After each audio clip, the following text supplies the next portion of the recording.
ਸ੍ਰੀ ਰਾਗ ਮਹੱਲਾ ਪੰਜਵਾ। ਪੈ ਪਾਏ ਮਨਾਈ ਸੋਏ ਜੀਓ। धन धन गुरु नानक देव जी महाराज की अष्टपदी के बाद अभी गुरु अर्जन देव जी महाराज ने कृपा की है। 73 अंक के ऊपर ये अष्टपदी उच्चारण की है। साथ संगत जी, गुरु महाराज अमृतसर की धरती पे विराजमान हैं, संगत को उपदेश दे रहे हैं। और एक दिन वहाँ पे बहुत बड़ी कुश्ती का मेला लगा, बड़ी ज़बरदस्त कुश्तियाँ होनी थी। आजकल जिनको बॉक्सिंग भी कह देते हैं, कई गांव पिंडों में अभी भी जो है कुश्ती का खेल चलता है। तो गुरु महाराज के पास से खाए और महाराज को बोले, महाराज बहुत बड़े पहलवान आए हैं, बहुत बड़ी कुश्ती होनी है, अब भी चलो हम देख के आते हैं वहाँ पे। तो गुरु महाराज मुस्कुराए, गुरु अर्जन देव जी महाराज, और महाराज प्यारे सिखों को कहते हैं, सिखो हमें तो इस कुश्ती के बारे में कुछ पता नहीं, पर हमें तो सतगुरु ने अपने घर से पहलवानी दे के भेजा, हम कोई पहलवान से कम थोड़ी हैं। कहते कि असली पहलवान तो वो है जो अपने 5 विकारों को अपने काबू में करे, उनको हराए, काम को, क्रोध, लोभ, मोह, अहंकार को जीते। कहते ऐसा बड़ा पहलवानी का खिताब हमें सतगुरु श्री गुरु रामदास जी ने दे के गुरु गद्दी पे बिठाया है। हम किसकी क्या कुश्ती देखने जाएं? ये दुनियावी कुश्ती तो शरीर को रोक लेगी, मन को तो नहीं रोक पाएगी। तो हम जिस कुश्ती के पहलवान बना के भेजे हैं, परमेश्वर अकाल पुरख वाहिगुरु जी ने हमें पहलवानी बख्शी है, तो उस कुश्ती के पहलवानी के आगे ये पहलवानी तो कुछ भी नहीं। हम ऐसी पहलवानी को, ऐसी झूठी पहलवानी को देख के क्या करें? जो शरीर नाशवान है, तो शरीर के साथ जुड़ा हुआ सब कुछ नाशवान है। तो कहते आपने जाना है, आप देखो, लेकिन असली पहलवानी तो है अपने मन से जीतना, असली पहलवानी तो है अपने विकारों के ऊपर काबू पाना, असली पहलवानी तो है जो हमारे अवगुण हैं उनको मेट के और परमेश्वर के गुणों को, भक्ति के गुणों को अपने अंदर जमा करते जाना। महाराज उस समय ये शब्द उच्चारण करके सारी संगत को जो है उपदेश दे रहे हैं। तो फिर उसके बाद सारी संगत ने फिर गुरु महाराज के चरणों में माथा टेका और महाराज को बोला, महाराज हमें तो आज तक इस पहलवानी के बारे में पता ही नहीं था, हम तो सिर्फ शारीरिक पहलवानी को ही पहलवानी समझते थे, पर आपने हमें सही ज्ञान दिया है। अब से हम अपने मन को भी जीतने के परिश्रम में जुटेंगे, और जैसे आप पहलवान बने हो हमारे पे भी कृपा करना, हम भी मन को जीतने वाले पहलवान बने, सिर्फ शरीर को जीतने वाले पहलवान ना बने। तो आओ एक एक पंक्ति दर पंक्ति, बड़ी अष्टपदी है, देखो 1 2 3 दिन कितने दिन लगते हैं, पर फ़ायदा तो तब है साथ संगत जी की प्यार से कथा हो, खुल के कथा हो। ज़्यादा डिटेल में भी नहीं जा सकते, क्योंकि हम लोग कोई ये नहीं साबित करना चाहते कि हमने कितनी किताबें पढ़ी, कितना ज्ञान है हमारे अंदर। हम तो सिर्फ संगत के बीच में प्यार से गुरबानी के प्रति प्यार जगाने की कोशिश में हैं कि सबसे पहले गुरबानी का दर्जा, उसके बाद कोई और, किसी और का दर्जा। जब हमारा गुरु सबसे पहला नंबर पे आ जाएगा ना साथ संगत जी, तो गुरु महाराज ने अपने सिख को भी सबसे पहले नंबर पे ले आना है। जब गुरु महाराज को पहल देंगे तो गुरु महाराज हमें पहल देंगे, गुरु महाराज हमारी भी हर एक इच्छा पूरी करेंगे, हमें भी हर एक दुख से बचाएंगे, और हमें भी सारे सुखों की कृपा करेंगे। तो आओ एक एक करके पंक्ति दर पंक्ति समझते हैं। श्री राग महल्ला पंजवा। श्री राग श्रोमणी राग के अंदर गुरु अर्जन देव जी महाराज कृपा कर रहे हैं। पै पाए मनाई सोए जियो। महाराज कहते हैं उनके पैरों में, परिपूर्ण अकाल पुरख वाहिगुरु जी के पैरों में गिर के हमने उनको मनाया है, और हम उनको मना रहे हैं। हमारा मनाना उनको अच्छा लग जाए। सतगुर पुरख मिलाया तिस जेवड़ अवर ना कोए जियो रहाओ। महाराज कहते हैं सतगुरु जी ने कृपा की है और अकाल पुरख मिलाया। पुरख यहाँ पे है अकाल पुरख वाहिगुरु जी के लिए, भगवान के लिए, परमेश्वर के लिए, परमात्मा के लिए। सतगुरु श्री गुरु रामदास महाराज जी ने, श्री गुरु ग्रंथ साहिब महाराज जी ने कृपा की है, अकाल पुरख वाहिगुरु जी से मिलाया है। जिनके जैसा और कोई भी नहीं है। गोसाई महिंडा इठड़ा। महाराज कहते हैं गोसाई, गोसाई होता है साध संगत जी धरती का रक्षक। धरती गो, साई मतलब रक्षक, गोसाई धरती का रक्षक। महिंडा इठड़ा, मेरा गोसाई इठड़ा बहुत मीठा है। महिंडा इठड़ा मीठा, बहुत मीठा है। अब्बे था वो मिठड़ा। साध संगत जी महाराज कहते हैं कि अब्बे, हो गया अब्बे, हो गया अम्मी, अब्बे हो गया अब्बू जान, था वो मिठड़ा, वो हमारे माँ और बाप से भी मीठा है। ये बोली है साध संगत जी।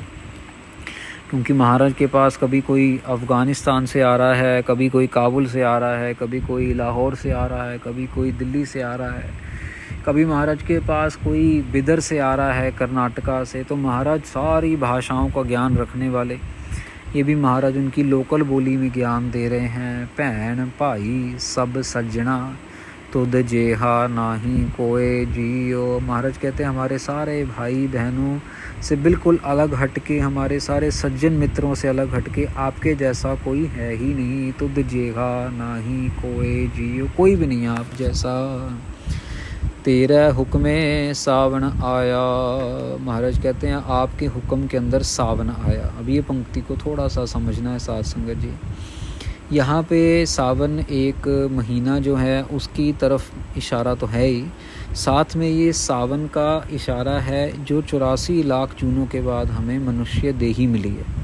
कि आपके अंदर, आपके हुक्म के अंदर हमें जो है ये सावन का महीना मिला है, ये हमें मनुष्य देही मिली है, जिस देही के अंदर नाम जप के हम आपकी तरफ आ सकते हैं, आपको प्राप्त कर सकते हैं। अब सावन के अंदर साध संगत जी क्या होता है, बरसात होती है और बहुत सारा कह लो खुशहाली आ जाती है। तो यहाँ पे नाम की वर्खा की बात, गुरबाणी की वर्खा की बात हो रही है, वो सावन की बात है। मैं सत का हल जोया। महाराज कहते हैं यहाँ पे मैंने सच का हल जोया। साध संगत जी किसान को जो है ना सबसे ज़्यादा अपनी ज़मीन से प्यार है, अपनी खेती बाड़ी से प्यार है। महाराज भी उसी लैंग्वेज में समझा रहे हैं भी हमारे लिए तो सबसे ज़्यादा जो ज़रूरी है हल जोना जो है वो सच का हल जोना है। नाम का बीज के सच का हल जोना है। कहाँ पे, सावन के महीने में। नाव बीजन लग्गा आस कर, हर बोहल बख्श जमाए जियो। महाराज कहते हैं नाम को बीजा है हमने, किस आस में, फसल कौन सी निकलेगी, फसल निकलेगी परमेश्वर की आस, परमेश्वर पे आस है हमारी, आस आपके ऊपर है, हाथ जोड़ के हमारी आस है। महाराज हम नाम का बीज रहे हैं अपनी धरती पे, आप कृपा करो हर बोहल बख्श जमाए जियो। आप कृपा करो कि बड़ी ज़बरदस्त जो है हमारी जमाए, कह लो कि बहुत बढ़िया हमारी फसल हो। नाम हम बीज रहे हैं और सच के हल की हेल्प ले रहे हैं। सावन के महीने में हम ये मनुष्य देही जो मिली है, इस देही में हम बीज रहे हैं। आपने कृपा करनी है, बड़ा अच्छा फल देना है। हाओ गुरमिल एको पछाण दा। महाराज कहते हैं कि गुरु साहब को मिल के ही एक को पहचाना जाता है, बाकी कोई रास्ता काम नहीं आता है। यहाँ जाओ वहाँ जाओ। पहले भी कई बार गुरु महाराज ये बात बता चुके हैं कि गुरु महाराज श्री गुरु ग्रंथ साहिब महाराज की गुरबाणी से ऊपर कलयुग के अंदर और कोई रास्ता नहीं है साध संगत जी परमेश्वर प्राप्ति का। परमेश्वर प्राप्ति के लिए गुरबाणी ही एक आसरा है और इसीलिए गुरबाणी को संगत तक लाने का जो कह लो परोपकार गुरु नानक देव जी महाराज ने किया, इसीलिए किया क्योंकि कलयुग के अंदर बिना नाम के पार उतारा नहीं हो सकता है। दुआ कागल चेतना जानदा। महाराज कहते हैं कि और जो है साध संगत जी हमारे चित्त के अंदर हमें और कुछ समझ नहीं आता, हमें और कोई हिसाब किताब पता नहीं लगता। साध संगत जी दुनियावी लोग बड़े अच्छे हिसाब किताब करने की कोशिश करते हैं। बेटी की शादी करनी है, ये हिसाब बनाओ, वो हिसाब बनाओ। कोई कारोबार करना है, ये हिसाब बनाओ, कितना ले लिया, कितना दे दिया, कितना रह गया, कितना मुनाफा हुआ, कितना नुकसान हुआ। अगले साल कैसे करेंगे, 5 सालों में कैसे करेंगे, 10 सालों में कैसे करेंगे। बहुत बड़े बड़े हिसाब किताब लगाते हैं हम दुनियावी लोग। हम पता ही नहीं कौन से समझ लो साथ संगत जी ऐसे ऐसे हिसाब किताब लगा लेंगे जिसका हमें खुद को भी नहीं पता होता कि वो काम कभी होगा भी कि नहीं होगा। चांद पे जाना है, सूरज की रोशनी को काबू में लेके आना है, हम सारा दिन सारी रात हम इन्हीं चीज़ों में जो रिसर्च वाले साइंटिस्ट हैं बस खोज में ही लगा देते हैं साथ संगत जी, एक नए से नया। लेकिन गुरु महाराज यहाँ क्या कह रहे हैं कि हमें तो और कोई हिसाब किताब पता ही नहीं महाराज। दुआ कागल मतलब कागज, हिसाब किताब, दुआ मतलब दूसरा, चित्त ना जानदा, हमारे चित्त के अंदर और कोई हिसाब किताब है। ये महाराज वहीं जा रहे हैं साथ संगत जी, जो पहलवानों की बात आ रही है ना, ये वहीं तक ले जाएंगे महाराज। सारी अष्टपदी को ना एग्जाम्पल देते देते देते देते वहीं ले जाएंगे। बिल्कुल आखिर में महाराज ने वो बात करनी है, एक हर एक तय कार लायो, जो भावै तिवै निभाहे जियो। महाराज कहते हैं जैसे जैसे आपको बहा रहा है वैसे वैसे हम काम कर रहे हैं, लेकिन हम तो सिर्फ एक आपको पाने के लिए हर एक तय कार्य लाया। महाराज कहते हैं कि आपने ही हमें ये कार्य दिया है, आपको अच्छा लगता है और हम वो निभा रहे हैं। कौन सा कार्य साथ संगत जी? संगत को गुरबानी के साथ जोड़ने का, संगत तक गुरबानी को पहुंचाने का, संगत तक हुक्म में रहने की कह लो कि जो सबसे बड़ी ताकत है वो संगत तक पहुंचाने की सेवा जो है गुरु अर्जन देव जी महाराज ने की। खुद हुक्म में रहे और खुद शहीदी प्राप्त करके समझाया कि हुक्म में रहने से बड़ी और कोई भी दात नहीं है, हुक्म है अंदर सबको। वो महाराज कहते हैं तुसी भोगे हो, पंचो हो, भाई हो। महाराज कहते हैं कि देखो ऐसा है, आप इंजॉय करो, आप अपना भोग भोगो, आप खाओ पियो, आप अपना जो है मेरे भाई लोग जो हो आप सारे अपनी ज़िंदगी की मौज मनाओ। गुरदीबान कवाए पहनाइयो।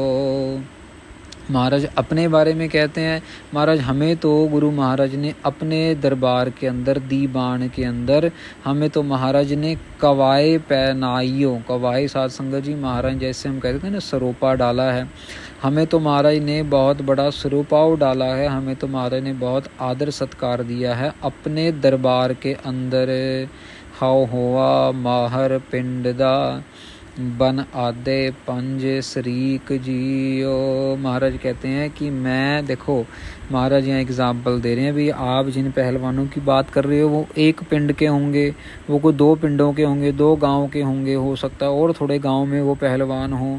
हम तो क्या है, हम ऐसे पहलवान हैं, हमने तो अपने शरीर रूपी पिंड को ही काबू में कर लिया है, और काबू में करके हमने जो 5 पंज शरीक जियो बन आदे बांध लिया है, 5 दुश्मनों को हमने बांध लिया है। कौन से 5 दुश्मन साथ संगत जी? काम, क्रोध, लोभ, मोह, अहंकार।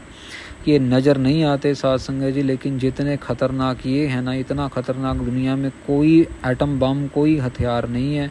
सबसे ज़्यादा खतरनाक ये 5 जो चोर हैं, काम, क्रोध, लोभ, मोह, अहंकार, ये हैं 5 बड़े बड़े आतंकवादी, बड़े बड़े चोर, बड़े बड़े भयानक जो दानव हैं ये काम, क्रोध, लोभ, मोह, अहंकार। साथ संगत जी महाराज कहते हैं हमने इन्हीं को जीत लिया है।